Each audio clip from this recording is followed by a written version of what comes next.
Hi everyone. ఎప్పుడైనా కూడా పిల్లలకి ఇంట్లో స్నాక్స్ అయిపోగానే మనం బయట నుంచి తెచ్చుకుంటాం కదా.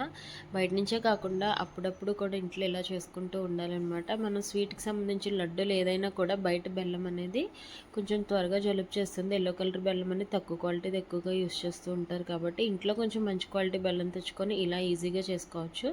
దీనికోసం ఈ హెల్దీ లడ్డు కోసం ఫస్ట్ వేరుశెనగ గుళ్ళు అయితే కొంచెం బాగా రోస్ట్ చేసుకోండి. ఆ తర్వాత నువ్వులు కొంచెం టేస్ట్కి సరిపడా కొంచెం జీడిపప్పు అయితే రోస్ట్ చేసుకోండి.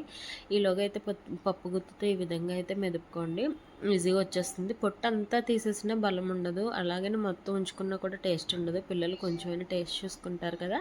సో కొంచెం వాళ్ళకి టేస్ట్కి తగ్గట్టు అడ్జస్ట్ చేసుకుంటూ కొంచెం పొట్టు అంతా కొంచెం పై తీసేసి కొంచెం ఉంచుకోండి. మిగతా అన్నీ కూడా మొత్తం అన్నీ కూడా మిక్సీ జార్లో వేసుకోండి. యాక్చువల్గా అయితే పప్పులుగా తినే పిల్లలు ఇష్టంగా తినేవాళ్ళు ఉంటారు, కానీ కొంచెం గ్యాస్ అనేది ఫామ్ అవుతుంది కొంచెం చిన్నపిల్లలకి.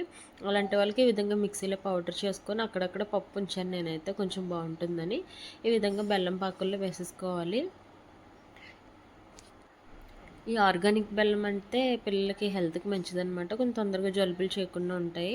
సో చూసారు కదా, ఈ పాకంలో ఇంకొంతసేపు ఇలా ఉడకపెడితే కొంచెం టేస్ట్ అనేది బాగుంటుందన్నమాట. ఎప్పుడు కూడా పాకం పట్టడం రాని వాళ్ళకి బెల్లం కరిగిపోయాక కొంచెం పైన అంతా కూడా బబుల్స్లో వస్తుంది కదా, వాటర్లో చిన్న గిన్నెలో వాటర్ పోసుకొని చూస్తే ఆ పాకం అనేది దగ్గరకు వస్తూ ఉంటుంది. ఆ టైంలో వేసేసుకోవాలి. ఏ లడ్డూలు చేసినా ఏ చిక్కీ చేసినా కూడా వేసుకొని ఇంకొంతసేపు అలా ఉడికిస్తే పాకం కొంచెం గట్టిపడి టేస్ట్ అనేది బాగుంటుంది, కొంచెం గట్టిగా ఉంటాయి అన్నమాట.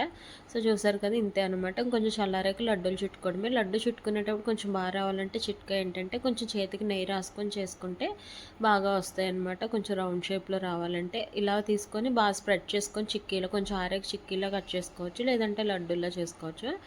నేనైతే మా అమ్మాయికి బాక్స్లో పెట్టుకోవడానికి బాగుంటుందని చెప్పి నేనైతే లడ్డూలాగే చేశాను. మా అమ్మాయికి ఇలాగే ఇష్టం అనమాట. సో ఈ విధంగా చేసుకోవడమేనండి. హెల్త్కి అయితే చాలా మంచిది. నువ్వులు పిల్లలకి ఎముకలు బలాన్ని ఇస్తాయన్నమాట. మనకు కూడా కొలెస్ట్రాల్కి అన్నట్లు క్యాన్సర్ ప్రివెన్షన్కి చాలా చాలా మంచిది. గ్రౌండ్ నట్ కూడా పిల్లలకి చాలా బలం. జీడిపప్పు కూడా పిల్లలకి చాలా చాలా మంచిది.